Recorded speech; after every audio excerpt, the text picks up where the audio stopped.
Cabral Libye est-il déjà prêt pour gouverner dans le Cameroun? Les grandes rencontres face donc à la diaspora. Sandrine de Balston a donc fait son entrée au studio pour donc nous expliquer la dernière grâce donc qu'elle a donc accordée à Biya pour donc libérer avec qu'on se réveille, il y a donc de nouveaux dossiers. Nous sommes avec vous, madame et monsieur. Rebonsoir à tous et bienvenue pour cette émission. Madame et monsieur, nous commençons. Ok, c'est bon. Bon!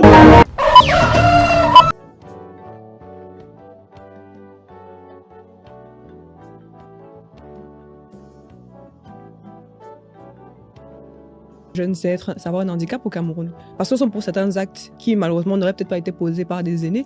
Je trouve quand même que c'est déplorable. Comme quoi? Elle nous a desservi. On ne peut pas être député de la nation et vendre les produits éclaircissants, par exemple. Oh non. Est-ce que vous trouvez ça normal? Non, vous allez me dire oh non, parce que le slogan, c'était quand même... C'était quoi le nom exactement du truc? La Carteronne, je crois, le nom de son produit. Donc je pense quand même que c'était assez explicite. On ne peut pas faire plus. Madame, les produits éclaircissants, sont-ils légaux ou pas? Ils sont légaux. Mais ça va. Mais non, pas du tout, parce qu'il y a quand même une opposition entre la légalité et la morale, monsieur l'honorable. Les produits éclaircissants sont-ils immoraux? Bien sûr. Ah ouais. Bien sûr que les produits éclaircissants sont immoraux. Non, alors moi, on peut mourir de produits éclaircissants. Je fais la différence, alors que je suis bien noir, entre les produits éclaircissants et les produits décapants. Mais lorsqu'on appelle un produit la carteronne dans un pays qui est composé de personnes qui ont une teinte comme moi, c'est simplement dire aux jeunes que pour être une femme belle et acceptable, il faut être carteronne. Bon. Les mots sont des mots, monsieur. Maintenant, c'est des nuances, j'avoue que je ne maîtrise pas forcément. Mais je sais qu'il y a une nette différence entre un produit qui éclaircit la peau et un produit qui décape la peau. Mais vous n'allez pas Il y a là une nuance. Vous n'allez pas nous faire ça, monsieur. Non, je vous dis ce que je connais. Maintenant, je ne maîtrise pas tout. Mais ce que je sais aussi, puisque vous avez évoqué la question, c'est que lorsque cette affaire a éclaté, je l'ai appelé et nous sommes allés à la Nord. Nous sommes allés à la Nord, l'Agence nationale de la norme et de la qualité. Je suis allé leur demander quelles étaient les normes en terre camerounaise sur ce type de produit. Nous avons tous découvert ce jour-là qu'il n'y en avait pas. Et on nous a dit, référez-vous plutôt au ministère de la Santé pour que les produits en question soient expertisés par, comment on appelle encore, il y a une entreprise au Cameroun, l'ANACOM, par le laboratoire national d'expertise de médicaments et d'autres types de produits. Elle a suivi cette procédure. Ces produits sont allés au laboratoire national dédié, comme l'avait demandé le ministre de la Santé, et au bout, elle a reçu tous les certificats. Mais en fait, là, monsieur, on questionne pas la légalité, on questionne ici la moralité. Vous pouvez pas me dire que parce que quelque chose est accepté, cela veut dire que forcément, on doit se dire que c'est bon. On ne peut pas dire aux jeunes femmes qu'on représente, maintenant, je vous concède ce débat. À partir du moment où on évacue le débat de la légalité, on revient donc maintenant au débat. Mais c'est donc cette jeunesse-là, en fait, c'est ce que je voulais vous dire, c'est que justement, les jeunes se disent finalement, si on vote pour des jeunes qui sont censés nous représenter, nous inspirer, et qu'après, derrière, ce sont encore eux qui nous montrent finalement qu'être jeune, ça a l'air d'être un handicap, c'est compliqué après d'avoir un discours cohérent. Mais on peut aussi voir en elle, parce qu'elle ne vend pas que ces produits-là. Bon, c'est ce qui a fait le... On peut aussi voir en elle une jeune entrepreneur qui se bat pour investir au Cameroun. C'est pour ça qu'on a voté pour elle. On peut aussi voir en elle cette députée-là qui a formé des centaines de jeunes dans sa circonscription de Vouri-Est à l'élevage de poissons. Du moins, si vous voulez, comment on appelle encore toutes les activités... La pisciculture. À la pisciculture. Vous verrez. Donc, alors monsieur. Je pense que on peut vous concéder ce que vous avez vu, mais pour revenir au débat de base, aujourd'hui, dans les rangs du parti politique que je dirige, on a eu de jeunes maires dans des villes où on n'avait jamais eu des maires de cet âge-là et qui font des choses incroyables, y compris dans des villes qui n'étaient dirigées que par des élus du parti au pouvoir. Et il n'y a pas que le PCRN, le parti que je dirige, dans ce cas-là. Vous avez vu que notre avènement en politique a provoqué même le rajeunissement du parti au pouvoir. Parce que les plus jeunes députés, n'allez pas croire, sont même du parti au pouvoir à l'Assemblée nationale. Donc, notre avènement en politique a fait que les jeunes... Des vocations. Sans vraiment me faire pousser des ailes et tout, mais je me dis, parce qu'il y a aussi des témoignages qui me parviennent, et il y a pas mal de jeunes que je croise ici ou là qui me disent, parce que vous avez osé, et qu'on a vu que vous n'êtes pas mort, et qu'on a vu que ça ne tue pas, et on s'est dit, mais c'est possible. Et vous allez voir dans les années qui vont venir, même les jeunes, en termes d'inscription sur les listes électorales, vous avez dû voir les statistiques qui sont données par Elecam. Il y a de plus en plus de jeunes qui s'inscrivent sur les listes électorales. On sort de loin. Donc, ça peut prendre du temps. Mais on avance quand même. Donc, et c'est pour ça que je vous disais qu'on a passé le temps à faire croire aux jeunes que ce n'était pas possible.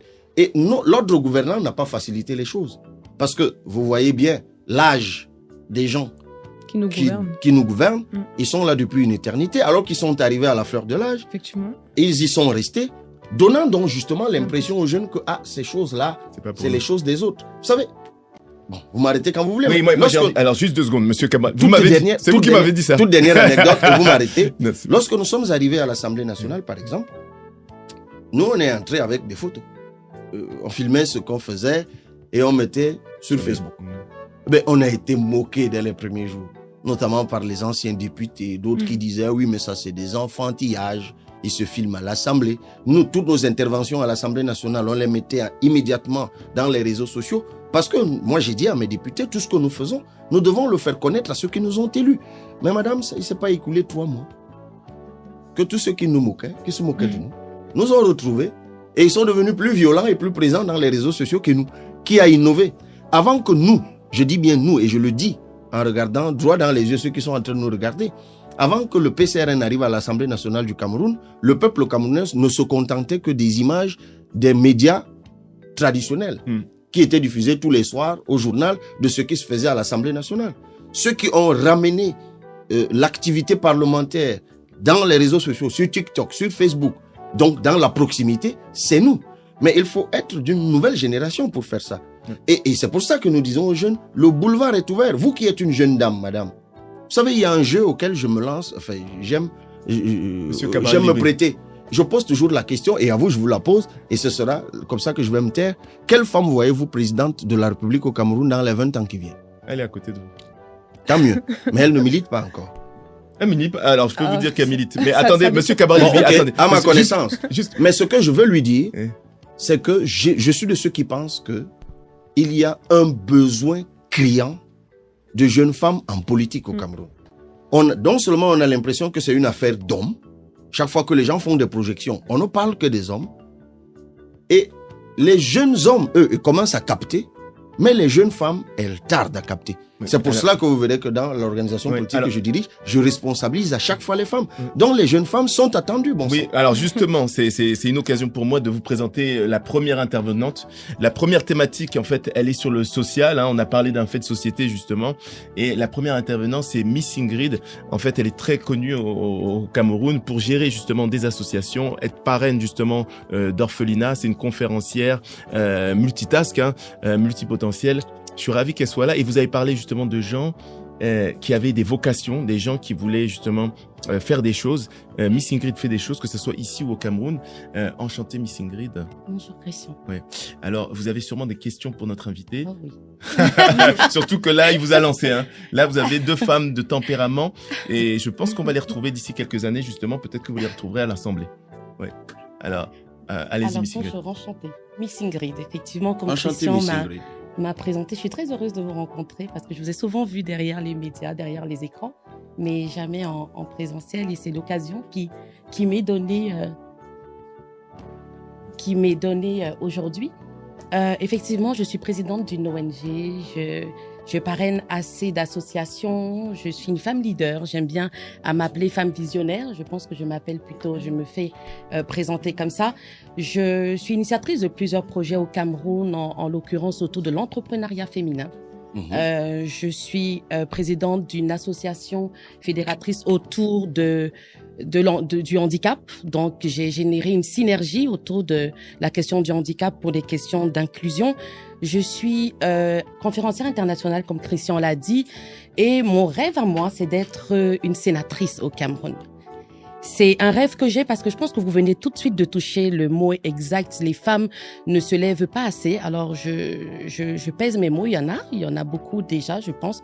qui sont actuellement au gouvernement, mais je pense que la jeunesse camerounaise, effectivement, les femmes devraient encore plus se lever, parce que je dis souvent aux femmes, je ne suis pas une politicienne, j'ai jamais rêvé à être politicienne, mais je pense qu'à un moment donné, quand on veut changer la donne, quand on veut que les choses évoluent et prennent une autre forme, et quand on veut laisser la jeunesse parler, il faut qu'on s'implique, il faut qu'à un moment donné, on se mouille.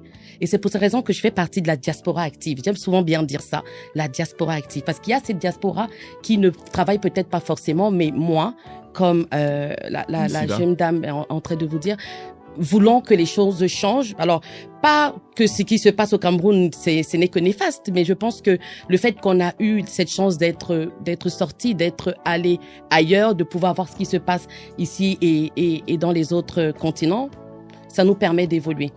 J'ai des questions aujourd'hui par rapport à ce que vous souhaitez apporter au Cameroun demain. Alors, c'est sûr qu'il y a beaucoup de questions au niveau de l'éducation, l'environnement, l'urbanisme et tout le reste. Mais moi, ce qui m'interpelle, c'est vraiment au niveau social. J'accompagne les femmes, comme je vous ai dit tout à l'heure, Je peux déjà vous rassurer d'une chose. Oui. Si je suis élu président de la République, vous aurez une femme, soit Premier ministre, soit présidente de l'Assemblée nationale. D'accord, très bien. Est-ce qu'elle sera juste présidente ou Premier ministre parce que c'est une femme ou parce qu'elle sera compétente? Les deux. Ouais, Parce que des femmes compétentes, on en a. Effectivement, Maintenant, je il suis faut d'accord. pouvoir les responsabiliser. C'est ce que moi, je veux faire. Il faut qu'elle soit fidèle ou loyale, c'est ça aussi? Absolument, évidemment. Ok. Alors, La effectivement, ma Fidèle à son conjoint. Non, je sais pas. Loyal. Moi, je sais pas. Moi, je sais Loyal à son président. Et je vais rappeler Ingrid. Vous voyez on a la dit- nécessité de la nuance. Oui, j'ai compris cette Alors, nuance. ma première question, ce serait autour de la femme, justement, parce qu'en ce moment, je suis scandalisée par ce que je vois dans les médias, autour de tout ce qui est féminiciste, autour de la femme, tout ce qu'il y a sur la violence faite aux femmes aujourd'hui au Cameroun. Je vais rester sur le Cameroun parce que j'aime bien militer pour l'Afrique, mais on parle du Cameroun d'aujourd'hui. Quels sont vos projets? Qu'est-ce que vous pensez faire par rapport à peut-être ce qui est déjà mis en place et qui n'est peut-être pas forcément respecté? Ou quelles sont les lois? Comment est-ce que vous souhaitez, vous allez procéder à ce combat? Alors, vous venez d'évoquer la question du féminicide. Il y a cette affaire qui a catastrophé tout le monde. Un monsieur qui a été jugé coupable d'homicide sur une dame et qui a écopé d'une peine absolument ridicule et inadmissible. Vous pouvez être sûr d'une chose, madame, ça c'est des choses qui ne peuvent jamais arriver. Si par la grâce de Dieu et la volonté du peuple, je dirige le Cameroun. J'ai même envie de bifurquer sur une question qui est tout à côté, parce que ça me vient à l'esprit, les crimes non élucidés. Ces gens que l'on assassine, ces prélats que l'on assassine, qui disparaissent, c'est des choses qui ne peuvent pas exister dans une société. Lorsqu'on veut construire, comme nous le voulons, une société de quiétude. Madame, j'ai une épouse, j'ai des sœurs. Ce n'est peut-être pas le lieu de le dire, mais moi, je dis toujours à mes petites sœurs, qui sont mariées pour certaines, le jour où vous avez l'impression que l'homme que vous avez épousé a la lointaine intention de vous violenter, faites-moi signe. Parce que vous ne devez pas rester une seule minute à côté de cet homme et la justice de mon pays doit s'occuper de cet homme. Vous savez, il faut qu'on arrive à un point où la violence que la justice exerce sur ceux qui violentent les femmes soit 100 fois supérieure à celle qu'ils exercent sur les femmes. Les femmes ne sont pas des objets de... Moi, vous savez, à titre personnel, je n'arrive même pas à le concevoir. Il y a quelques années, j'étais dans une émission, je ne sais même plus, j'ai vu les gens remettre ça en circulation récemment. C'était d'ailleurs sur la CRTV. Je disais, mais il y a un truc que moi je ne comprends pas. On désigne un homme qui tape sa femme. Mais pourquoi il ne tape jamais d'autres hommes? Oui, mais si on suppose qu'il est violent par nature, on devrait donc parler de lui en termes de bastonnade qu'il inflige à d'autres hommes comme lui, qu'il énerve dehors ou avec qui il a des problèmes. Et là, on pourrait comprendre que quand il a fini de bastonner les hommes, ben, il bastonne sa femme, donc il bastonne tout. Attendez, monsieur Cabral Libi, est-ce qu'on pourrait comprendre? Là, moi, faut faire très attention parce que quand je vous entends, je pense qu'il y a une question que Missiva voulait poser, qu'on a zappé, parce que moi, je trouvais ça inintéressant. Est-ce que vous êtes féministe? Honnêtement, je ne sais pas. Je ne sais pas. Je ne saurais vous le dire. Parce que vous savez, tous les mots qui se terminent en isme, c'est des doctrines. Féminisme, c'est une doctrine. Je suis, pour moi, et vous le verrez dans cet ouvrage, l'humain est au cœur de toutes les préoccupations. Monsieur Kapchoueng, si on ne fait pas la politique pour les êtres humains, on la fait pour qui? Et on la fait pourquoi? La politique n'a qu'un but, soulager les souffrances des gens, créer de la quiétude dans la société. Et ce que je ne conçois pas, c'est que des gens abusent de la fragilité physique d'une catégorie d'humains. Ça peut être les femmes. Dans cet ouvrage, vous verrez ce que nous disons de la femme, ce que nous disons de la jeune fille, ce que nous disons des enfants, ce que nous disons des personnes vivant avec le handicap, qui sont là des catégories de personnes fragiles dans notre société, qui devraient être protégées. Vous savez, j'aime souvent prendre l'image du bébé dans une maison. C'est la seule personne qui peut empêcher tout le monde de dormir. Dans une maison, le bébé. Il se met à crier à minuit ou à 1h du matin. Croyez-moi, ni papa, ni maman, ni personne, du moins toutes les personnes qui sont en capacité d'entendre ces cris ne peuvent pas dormir et vont faire des pieds et des mains pour le calmer, le rendormir, pour qu'eux aussi aillent dormir. Donc, l'humanité a été structurée de telle sorte que les plus fragiles, les plus faibles, soient protégés et non pas abusés.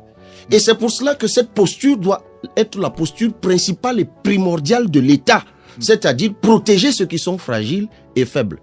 Et comment on les protège dans un État? C'est par la justice. Par la justice ou donc, par la loi? Donc c'est juste... Par la justice ou par la loi?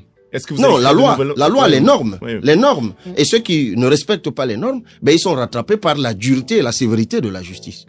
Miss Ingrid, tu as peut-être une autre question? Alors, justement, c'était justement... Alors, vous m'aviez répondu sûrement que je ne pourrais pas rentrer dans votre bureau et savoir exactement comment vous ferez les lois. En ce que j'entends de ce que vous dites, il est clair que vous allez travailler dans ce sens-là pour qu'effectivement...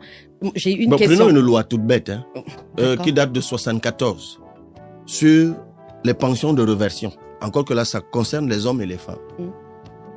Et c'est la loi sur les pensions civiles qui fait deux choses que je ne comprends pas. D'abord, si une femme perd par exemple son mari, elle ne peut toucher que la moitié de la pension. Ce qu'on appelle la pension de réversion. Est-ce que c'est normal? Non.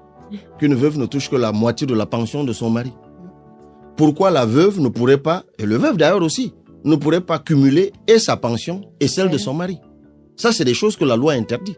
Mais allez voir les procédures qu'il y a au Cameroun. Je dirais il y a des hommes veufs aussi, mais nous savons tous des statistiques sur le taux de mortalité des hommes et des femmes. Les personnes qui en souffrent le plus, généralement, ce sont les femmes. Il faut voir comment elles souffrent pour accéder aux pensions de réversion de leur mari et comment elles font et endurent la souffrance avec leurs enfants. Je vous parle là d'une loi qu'il faut changer. Celle-là, elle date de 74, par exemple. C'est juste un exemple. Et j'ai déjà prévu, et nous disons d'ailleurs dans l'ouvrage, comment nous allons la changer. Et il y a également, si on veut aller dans le même sens, les femmes qui arrivent pas, qui peuvent pas hériter après la mort de leur mari ou la mort de leur père. Alors, non, là, c'est pas la loi. Ok. Non, et là, ça revient à ce qu'elle disait tout à l'heure. Mais c'est justement pour ça qu'on vous demandait si vous êtes féministe, parce qu'au final, le féminisme aussi, c'est finalement se dire que les femmes doivent avoir en fait des places dans la société au-delà de la loi. Parce que est-ce que la loi dit, puis est-ce que les Camerounais sont? Non, mais sur le cas de droit de succession, puisque c'est ce que vous évoquez, c'est le droit de succession. La loi au Cameroun, elle est bien claire. C'est-à-dire que tous les enfants ont les mêmes droits, sont égaux en termes de droit de succession, qu'ils soient garçons ou filles. Là, le problème est ailleurs. Le problème est sur la place. Ça, c'est des pesanteurs maintenant qui sont d'ordre culturel, qui sont familiales, d'ordre familial ou des pesanteurs familiales qui... On dit quoi? Comme la femme va en mariage et qu'elle va fonder une famille là où elle va, alors elle n'a droit à rien lorsqu'il faut parler des droits de succession. Mais le mariage peut finir. Mais c'est aussi d'ordre sociétal. Et c'est pour cela. Mais oui, mais c'est ça qu'il faut changer. Oui. Mais là, c'est l'État qui doit arranger ça. L'État qui protège. Ah tiens, vous ne m'avez pas posé la question. Oui, mais c'est ça. Là, on est au cœur de notre vision. Parce que notre vision du Cameroun, c'est l'État qui protège et qui libère les énergies. Tout à l'heure, on a beaucoup parlé de libération des énergies, les réformes de l'État. Là, on est au cœur de l'État qui protège les fragiles, les vulnérables. Dans un État qui protège, on ne peut pas dispenser une dame de ses droits de succession au motif qu'elle va en mariage. Vous savez, et je vais faire du coq à l'âne, mais on va peut-être en parler. Lorsqu'on parle du code de la nationalité. Oui. Et Justement, qu'on parle de la allez, double allez. nationalité. Mais franchement, mais on dirait que vous êtes dans nos cerveaux. Ben, Alors, Ça, c'est la pas magie. Oh. vous savez, pour diriger un pays, il faut être un peu magicien. C'est pour blaguer. Vous savez que les femmes, elles ont droit Le droit à la double nationalité. à la double nationalité. Mais seulement si elles sont mariées. Si elles ont acquis Oui. par mariage. Oui, non, mais de toute Dans façon, d'autres- elles gardent leur nationalité, les femmes. Et elles peuvent la perdre quand elles se marient. Quand elles se marient. C'est-à-dire, lorsqu'une femme va se marier, oui, vous avez raison. Oui. Non, elle Lorsqu'une garde- femme va se marier, Oui. Elle peut prendre la Et nationalité de que- son mari. et se marie, donc elle acquiert la nationalité de son mari, mais elle a le droit de garder De sa garder, nationalité oui. d'origine, sauf si elle y renonce, Elle y renonce, expressément. Hmm. Mais vous savez pourquoi c'est dit comme ça? Parce C'est que- d'une banalité parce que- extraordinaire. Mais au final, je pense que la femme ne transmet pas la nationalité à son enfant. Non, ça c'est autre Ça, chose. c'est autre chose. Ça, ok. c'est autre chose. Là-bas, il y a le droit du sol, Oui. le droit du sang, ça c'est autre chose, ça dépend des pays et des législations. Mais la question de la raison pour laquelle on a fait ça, simplement parce que le mariage peut finir. Parce Ok. que si vous êtes camerounaise et que vous épousez un Italien, vous pouvez divorcer. Et lorsque vous avez divorcé, vous ne devenez pas apatride.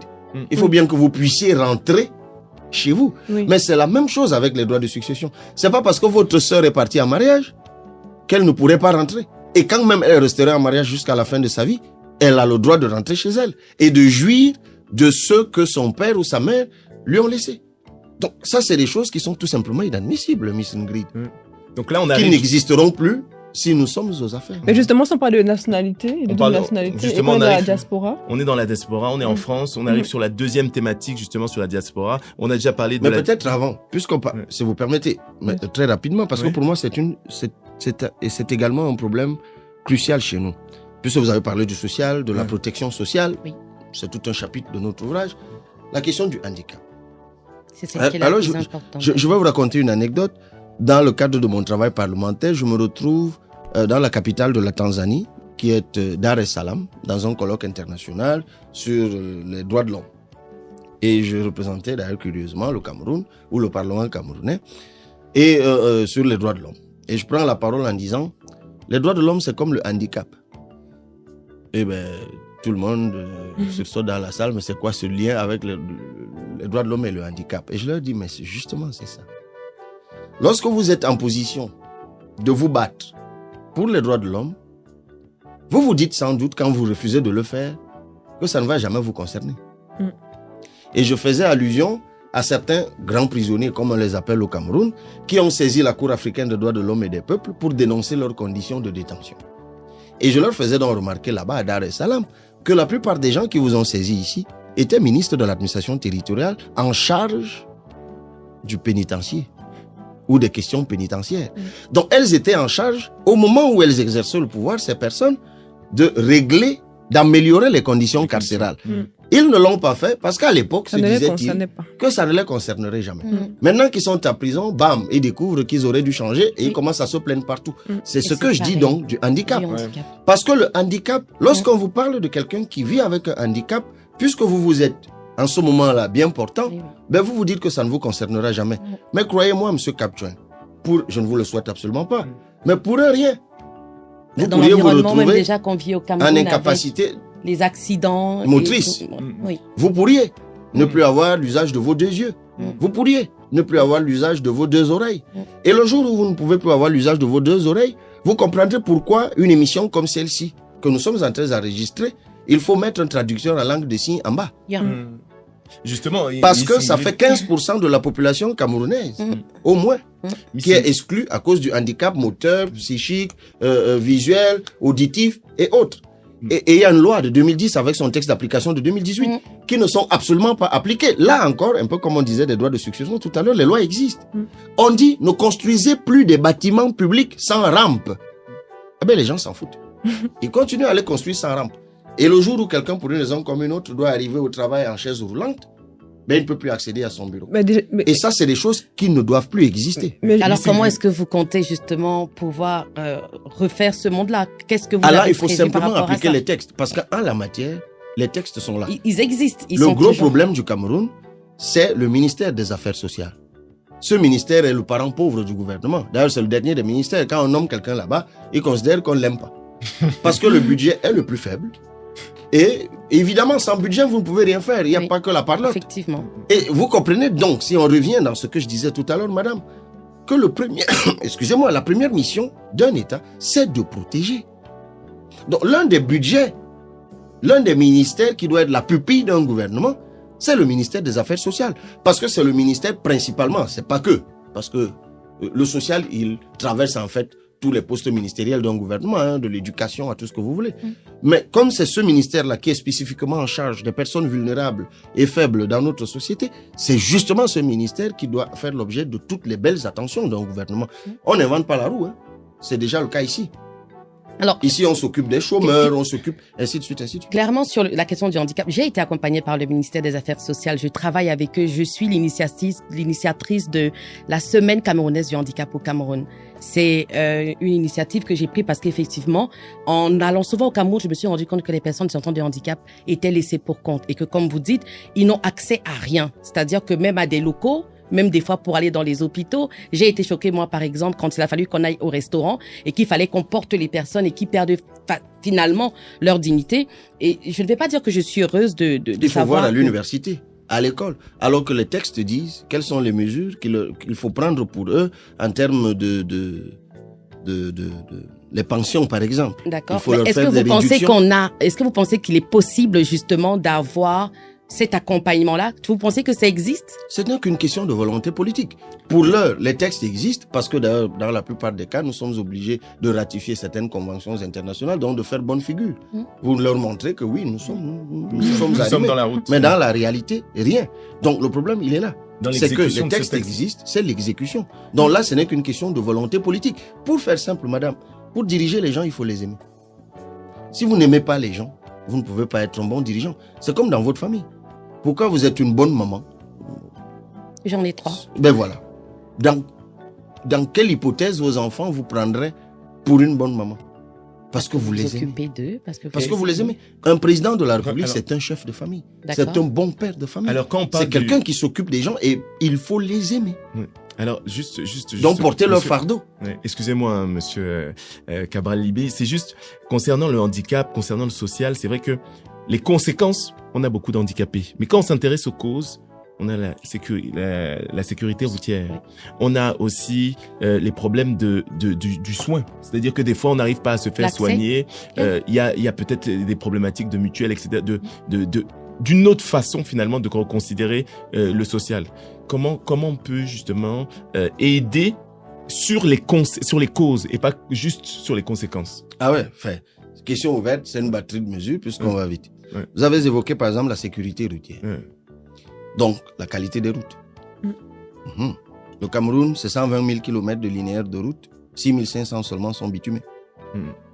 Mais le vrai problème du Cameroun, ce n'est pas tant de bitumer tout le linéaire, mais c'est de bien entretenir ce linéaire, quand même il n'est pas bitumé. Et actuellement au Cameroun, si vous voyez le budget qui est consacré chaque année à l'entretien des routes, et vous faites une comparaison avec l'état des routes, vous comprenez très bien où va ce budget. Et nous proposons que l'on fasse radicalement les choses autrement. C'est-à-dire qu'il faut doter les communes du Cameroun d'engins, une niveleuse sur chenille, un bulldozer sur chenille, une pelle chargeuse, un camion, un compacteur. On a fait le calcul, c'est 500 millions de francs CFA. Si vous décidez d'équiper 100 communes, et vous auriez donc occupé toutes les communes en 3 ans, ça fait 500 milliards x 3, ça fait 1500 milliards. Alors vous allez me dire, mais où est-ce qu'on trouve cet argent? Revenons à la loi, article 25 alinéa 2 du Code de la décentralisation qui dit que 15% au moins des recettes de l'État doit être consacré aux collectivités territoriales décentralisées. Cette année, 2025, le Cameroun a 7 317 milliards de budget. Vous faites 15%, ça vous fait 1000 milliards. 1000 milliards. Donc, au titre de la dotation générale de la décentralisation, vous prenez 1000 milliards, c'est ce que dit la loi actuellement. Vous prenez seulement la moitié, vous avez équipé 100 communes en ces engins, et donc, vous avez réglé le problème de l'entretien des routes de 100 communes. En 3 ans, vous avez fini toutes les communes. Autre chose, la douane. Mais vous ne voyez pas la douane venir. l'un des problèmes que nous avons au Cameroun, c'est que les droits de porte sont très élevés. Et parce que les droits de porte sont très élevés, les gens n'arrivent pas à importer des véhicules neufs parce qu'ils coûtent excessivement cher. Parfois, les droits de douane sont 2 fois supérieurs au prix d'achat du véhicule. Résultat des courses, qu'est-ce qu'on fait? On importe de vieux véhicules. Des véhicules qui, sur l'axe lourd, qui est déjà en mauvaise qualité, la roue peut sauter à tout moment, le frein peut sauter à tout moment, le frein qui descend ne remonte plus, l'accélérateur, vous accélérez, ça ne remonte plus, ça accélère seulement parce que le véhicule est vieux de 20, 30, voire 40 ans. Là, vous n'avez pas vu ça venir, mais si vous voulez sécuriser les gens, et vous faites comme la Côte d'Ivoire, le Bénin, ou d'autres pays qui ont par exemple dit, nous n'importons plus de véhicules de plus de 5 ans d'âge. Puis les hôpitaux. Mais comment vous pouvez aimer les gens et vous ne résolvez pas le problème? Et là, on fait le lien avec la sécurité sociale. Nous disons qu'il faut créer au Cameroun un fonds de sécurité sociale. Et à côté de ce fonds de sécurité sociale, il faut une caisse nationale d'assurance maladie. Et il faut que ce soit obligatoire dans notre pays. Le Cameroun a pris l'engagement d'Abuja en 2001 d'accorder 15% de son budget aux soins de santé, ce qui n'est pas le cas. Nous en sommes encore autour de 6-7%.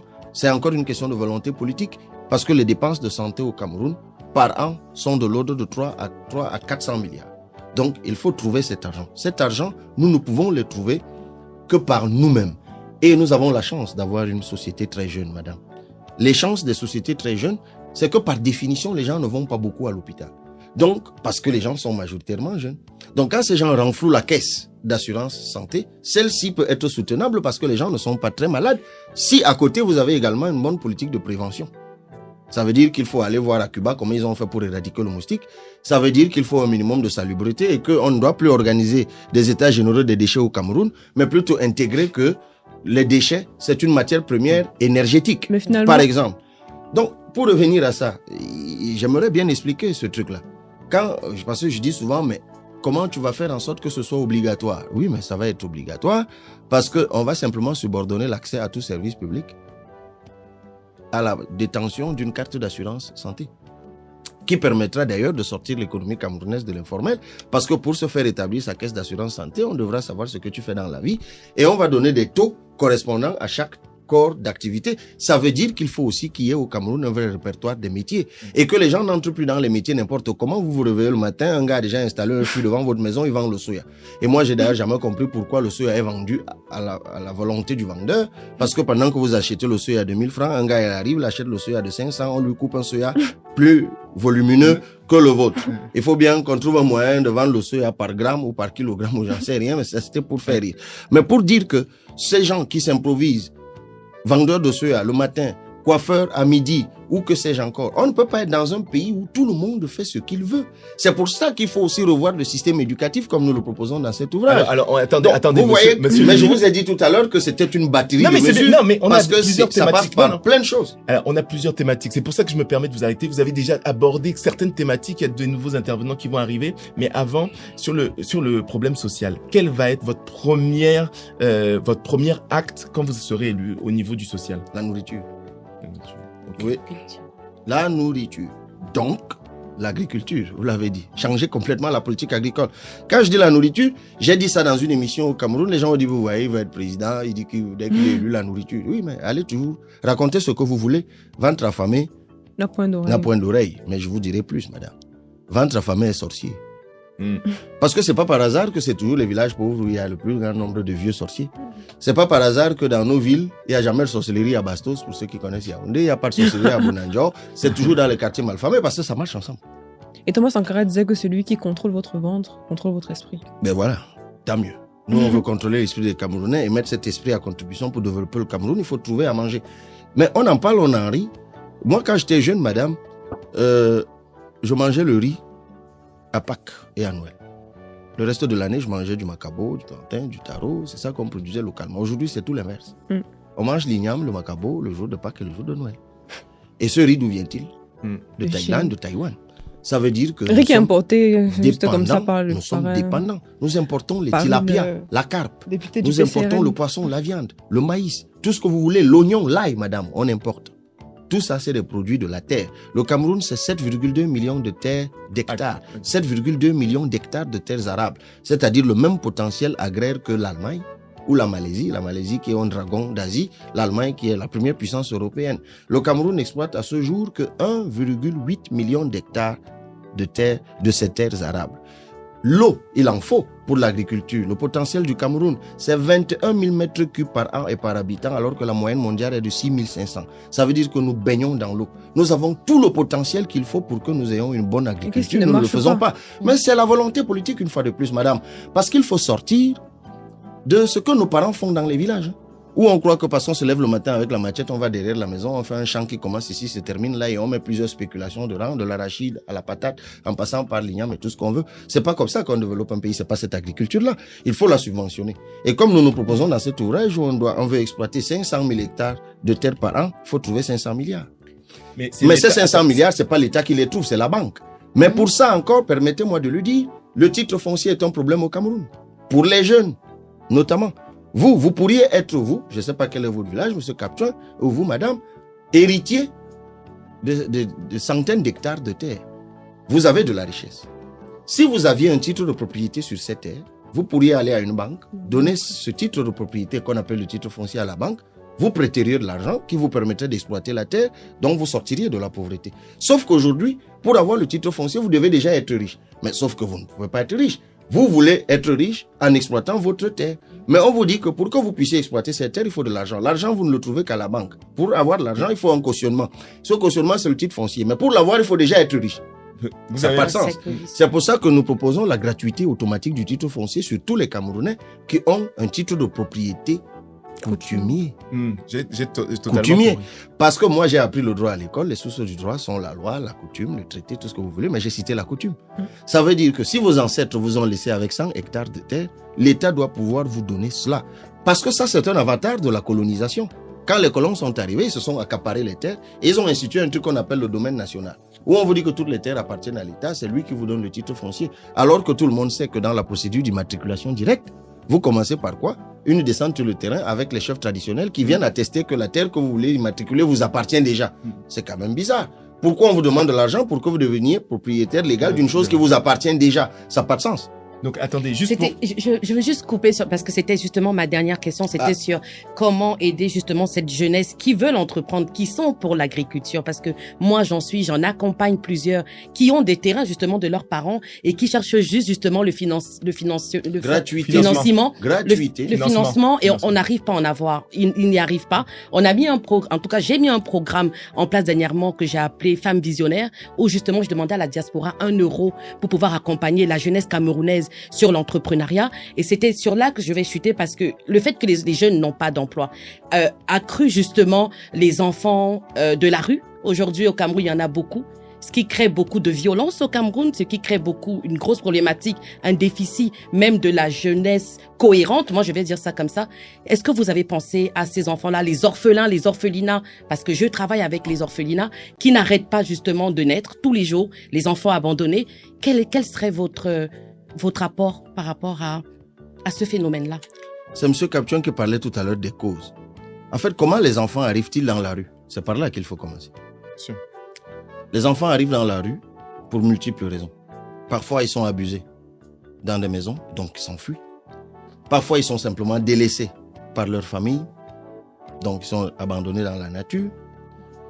Mais dans un cas comme dans l'autre, l'État ne devrait pas le permettre. L'État devrait protéger l'enfant qui est abusé, voler à son secours. Ici, un enfant abusé, l'État le reprend et le place ailleurs, n'est-ce pas? Les enfants qui sont délaissés, là, c'est la famille. Ça interpelle la famille. Il faudrait responsabiliser la famille. Mais la famille vous dirait, j'ai pas le moyen de m'en occuper. Parce que tout ça, c'est à cause de la pauvreté, souvent. Ben, avec le programme que nous avons, de sortir les gens de la pauvreté, évidemment, ça va réduire drastiquement ce phénomène. Mais, commençons par le bout que vous avez donné. Madame, le rôle de l'État qui protège, c'est déjà qu'il n'y ait pas un seul enfant dans la rue. Donc, tous ces enfants-là, c'est de la ressource humaine, madame. Ils sont jeunes, pour la plupart. Il faut les récupérer, les former dans le système éducatif que nous proposons ici, où nous disons que l'école est obligatoire, déjà au primaire, puis après le primaire, il y a soit la voie de l'apprentissage, jusqu'à 17 ans, vous apprenez un métier, vous entrez dans le monde de l'emploi, ou alors vous continuez vers la formation strictement professionnelle ou à la formation générale. Donc les enfants de la rue, par exemple, il faut tous les récupérer. Ça, c'est le rôle de l'État, dans des centres de resocialisation, où on les forme et on les met dans le monde de l'emploi. Et pendant qu'on le fait, on prend donc des mesures en amont pour que les enfants qui se trouvent déjà dans les familles ne se retrouvent pas en situation d'abandon ou de délaissement. Ça, nous le disons d'ailleurs clairement dans cet ouvrage, madame. Maintenant, on peut proposer mieux, mais c'est ce que nous disons. C'est-à-dire que c'est simplement le rôle de l'État. Il faut prendre l'affaire à bras le corps. Parce que pour l'heure, l'État donne l'impression d'être dépassé par la situation. Mais moi, je ne crois pas, madame, que dans ce pays-ci où vous vivez, vous pouvez faire un tour à Bastille ou à la République et trouver des enfants dits dans la rue qui dorment comme ça. Oui, il y a des immigrés ici et tout qui dorment. Il n'y a pas d'enfants. Mais vous voyez qu'il y a même plein SDF. d'associations. Il y a aussi des Il y a des SDF, on est d'accord. Mais on n'a pas parlé d'enfants. Il n'y a pas d'enfants. vrai. Là, on C'est parle des d'enfants. organismes d'accueil pour les enfants. SDF, c'est des adultes Ouais, pour multiples raisons. Mais non. Mais on parle d'enfants. Un pays ne peut pas se permettre de laisser des enfants abandonnés dans la rue. C'est ça. C'est-à-dire, à partir du moment où on est d'accord sur ce principe, madame, c'est plusieurs segments qui se mettent ensemble. Les collectivités territoriales décentralisées. C'est par là que ça commence. Trouvez-nous tous les enfants qui sont dans la rue à partir de cette date. On crée des centres de resocialisation dans ces communes ou dans ces régions pour que ces enfants-là soient resocialisés et introduits dans le monde de l'emploi. Et on se dit, à compter de maintenant, plus jamais d'enfants dans la rue. Mais j'allais dire justement On prend que... des mesures pour responsabiliser les parents qui abusent des enfants et pour que les gens sortent de la pauvreté, ça prend un certain temps, pour que les enfants ne se retrouvent plus dans la rue. Ça, c'est un État qui protège ses citoyens. Mais j'allais dire justement, monsieur Cabral-Liby, que on dit souvent que la parole de politicien n'engage que celui qui l'écoute et celui qui y croit. Parce que, comme vous l'avez dit en entame de l'émission, on a un président qui a fait 43 ans au pouvoir et qui a écrit un livre, Le libéralisme communautaire. Dans la théorie, c'était beau aussi. Ça me faisait rêver en tout cas. Quand je le lis, je me dis que ok, le Cameroun aurait pu être émergent en 2035. Mais au vu de ce qui est actuellement fait, on n'y rêve plus. Est-ce qu'on peut vraiment aujourd'hui croire que ce que Cabral-Liby nous expose aujourd'hui ne sont pas que des paroles? Et dans ce cas-là, comment en être sûr finalement? Parce que si on veut voter pour quelqu'un, il faut quand même qu'on en soit sûr. Qu'est-ce que M. Cabral-Liby a déjà fait finalement pour le Cameroun, qui pourrait témoigner du fait qu'effectivement il dit ce qu'il fait et pense ce qu'il dit? Mon bilan de député, par exemple.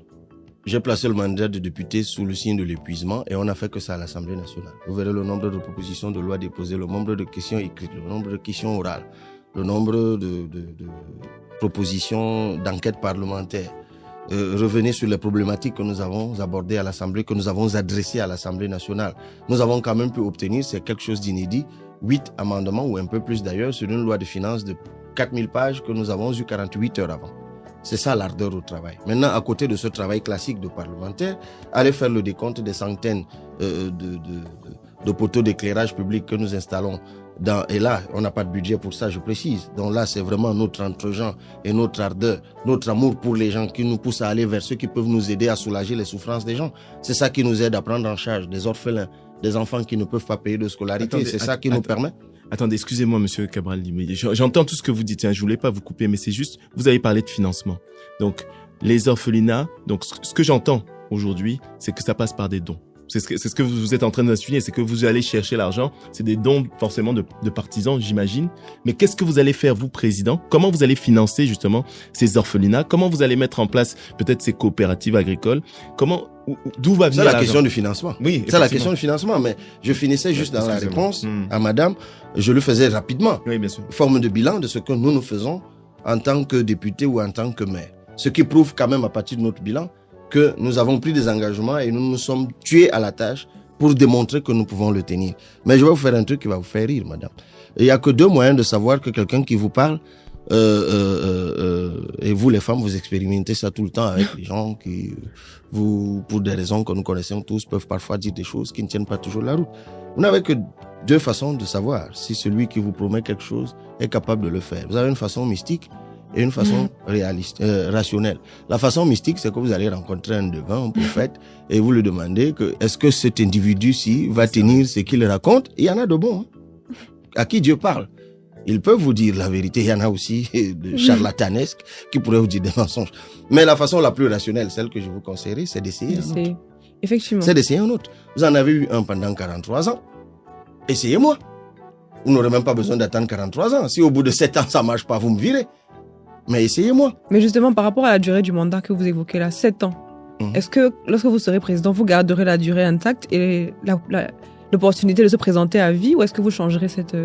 Non, nous pensons, et nous le disons d'ailleurs clairement dans l'ouvrage, que lorsque vous dirigez un pays pendant un maximum de 15 ans, vous avez quand même fait le tour de vous-même. de pouvoir donner la chance à quelqu'un d'autre d'y aller. Donc 7 plus 7, ça fait 14. 14, oui. Donc plus de 15 ans, donc c'est 3 mandats. Nous, ce que nous proposons, c'est de ramener le mandat à 5 ans et un maximum de 3 mandats. C'est ce que nous proposons. Et on n'invente pas la roue. Hein. Il y a même des pays ici en Europe où il n'y a pas de limitation de mandat. L'Allemagne est à côté de vous. Angela Merkel en a fait 16. Hein. Mais elle est partie parce qu'on estimait qu'elle avait déjà un certain âge. Pourtant, elle était encore beaucoup plus jeune que beaucoup de gens qui voulaient être président au Cameroun. Mais, donc, ce que je voulais vous dire sur la durée, enfin, je crois que j'ai apporté la réponse à cela, c'est que même si vous voulez ajouter un temps de mandat à quelqu'un, vous voyez quand même ce qu'il a fait, madame.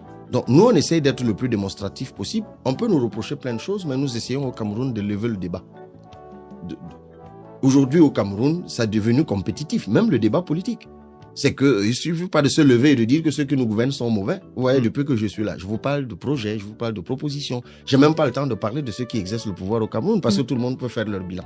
Mais à la question de l'argent, c'est une question très intéressante. Et souvent, on nous dit, vous promettez plein de choses, où allez-vous trouver de l'argent? D'abord, nous démontrons que nous pouvons faire, dès que nous arrivons au pouvoir, dès l'année d'après, 500 milliards d'économies sur l'existant. 150 milliards sur le fonctionnement de l'État, les missions, le carburant, la beuverie, les subventions et transferts. Je vous renvoie, vous pouvez aller googliser, comme on dit, ou googler. Googliser. Il y a un rapport de 2009 de la Chambre des comptes au Cameroun qui démontre mathématiquement comment certains établissements administratifs ne servent strictement à rien et engloutissent des milliards tous les ans. Les investissements publics à faible rendement. Et là, on est sur l'orientation économique. C'est un débat pour lequel je bagarre avec le gouvernement chaque année lors du débat d'orientation budgétaire. Ils disent qu'ils font la transformation structurelle en économie, qui est notre option, que vous verrez au chapitre 11, qui est de prioriser des investissements. Eux, ils font le big push, la grande poussée. C'est-à-dire, ils font 1000 choses à la fois. Si vous laissez la SND 30, ils vous disent qu'en 10 ans, on va construire 10 ports, 10 aéroports, je ne sais pas, 20 quoi. Mais vous allez trouver cet argent où? Et quand même vous le trouveriez, vous seriez obligé de faire du saupoudrage. Résultat des courses, l'État est vraiment un grand et vaste chantier où rien n'est jamais fini. Et quand à cela vous ajoutez le banditisme d'État et la corruption, ça donne le reste. Et du coup, je parle de gaspillage et des pertes. Comment l'autoroute Yaoundé-Douala est partie de 218 milliards à aujourd'hui plus de 1000 milliards? C'est des surfacturations. Nous prenons 60 milliards là-dedans. Là, je vous parle de ce que nous faisons dès que nous arrivons. Les dépenses fiscales. Ah, ça, c'est une niche, il faut s'y intéresser. Nous sommes capables d'économiser au moins 50 milliards lorsque nous arrivons. Je rappelle que le préfacier de cet ouvrage est un inspecteur des impôts. Donc, on y a travaillé ensemble. Seulement les exonérations fiscales au Cameroun, des gens qui ne payent pas ou ne payent pas normalement les impôts. Et puis, les améliorations des recettes internes, nous disons que très vite, nous pouvons économiser 40 milliards. Mais à la vérité, parce que là, alors, c'est grave. Hein, l'évasion fiscale, c'est grave. Là, je viens de vous faire une présentation de 500 milliards que nous économisons dès le lendemain. Mais, je vais plus loin. Il y a ce que nous voulons mettre en place, nous l'avons proposé au Cameroun, ce que nous appelons le SIGIFT, c'est-à-dire le système informatique de gestion de la fiscalité et de toutes les transactions économiques. On n'invente pas la roue, hein, ça existe en France, aux États-Unis ou en Chine ou ailleurs, c'est-à-dire la digitalisation de toutes les activités économiques d'un pays. Parce que figurez-vous que lorsque l'on dit que le PIB du Cameroun, c'est 25 000 milliards, c'est ce qu'on dit aujourd'hui. Mais en fait, ce PIB est évalué à partir de quoi? Sur la valeur ajoutée. C'est la valeur ajoutée d'une économie d'un pays qu'on appelle le PIB. Mais la valeur ajoutée de l'économie d'un pays n'est évaluable que par ce qui est formel. Oui, il y a l'informel. Sauf que vous-même vous dites que l'économie camerounaise est à plus de 65% informelle. Ça veut dire que lorsque vous dites que le PIB du Cameroun, c'est 25 000 milliards, c'est le PIB de 25% de son économie.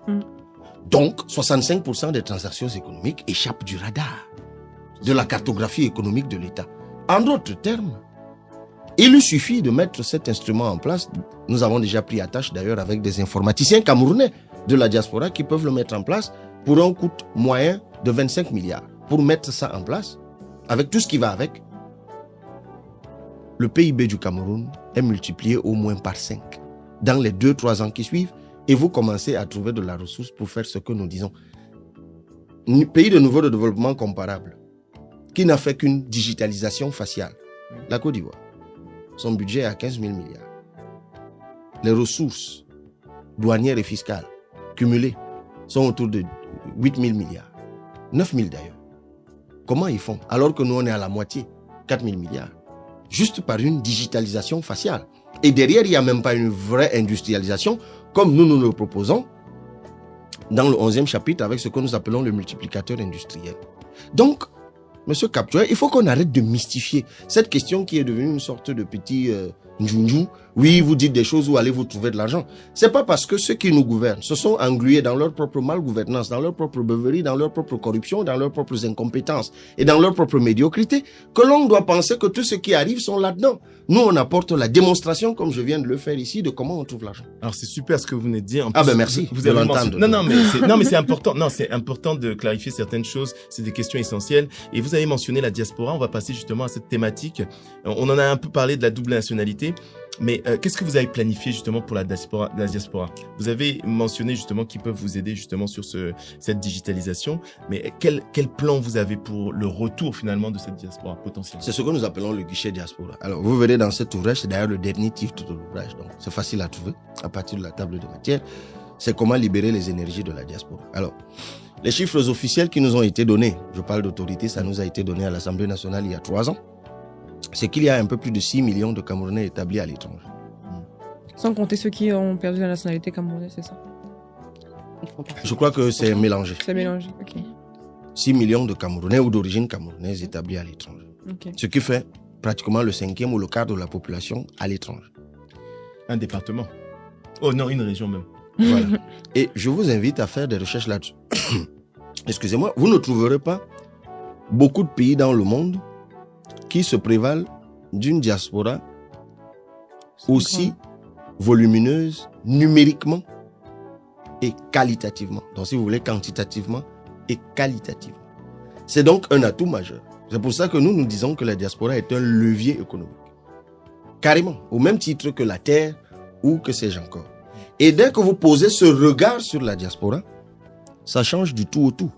C'est-à-dire que la révision du Code de la nationalité de 68 devient en fait une banalité. Parce que c'est évident que dès que vous voyez que cette ressource-là est une ressource de développement, mais le lendemain, vous prenez les dispositions nécessaires pour qu'elle puisse rentrer. Et là, on en vient donc à la question. Donc évidemment, nous n'en sommes même pas pour la binationalité, mais pour la plurinationalité. Okay.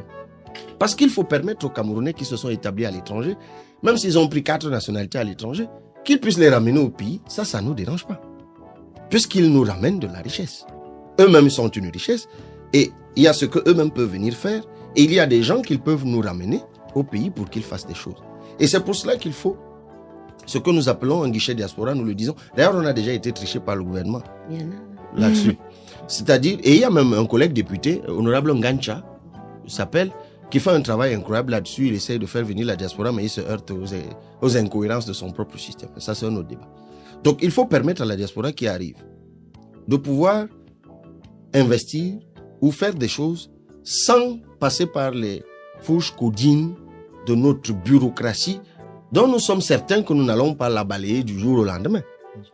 Donc, pendant que nous allons faire les réformes, vous lirez le chapitre 10 sur la rénovation de l'État, pendant que nous allons faire le travail de rénovation de l'État, il faudra quand même permettre que tout de suite, l'appel d'air qui aura été fait puisse avoir des résultats immédiats. Donc, il faudra mettre des mécanismes spécifiques qui permettront à ces diasporas de venir se réinstaller au Cameroun. Ça veut aussi dire même des aménagements salariaux, avec toute la jalousie, entre guillemets, que cela peut susciter localement. Bah, justement, oui. ce sera ça. Mais c'est pour ça qu'il faut penser tout ça. Mais justement... Parce que lorsque j'ai un expert ici, moi je veux industrialiser le Cameroun, et j'ai des Camerounais qui sont dans tous les domaines ici. Cette édition spéciale de Piosan de production, nous décryptons, nous analysons et nous posons la problématique. Alors, bienvenue sur cette chaîne politique d'Afrique, décryptage, analyse, comme je vous expliquais. Madame et monsieur, rebonsoir à tous et bienvenue pour cette prochaine édition du 20h, si vous le voulez donc très bien. Bao!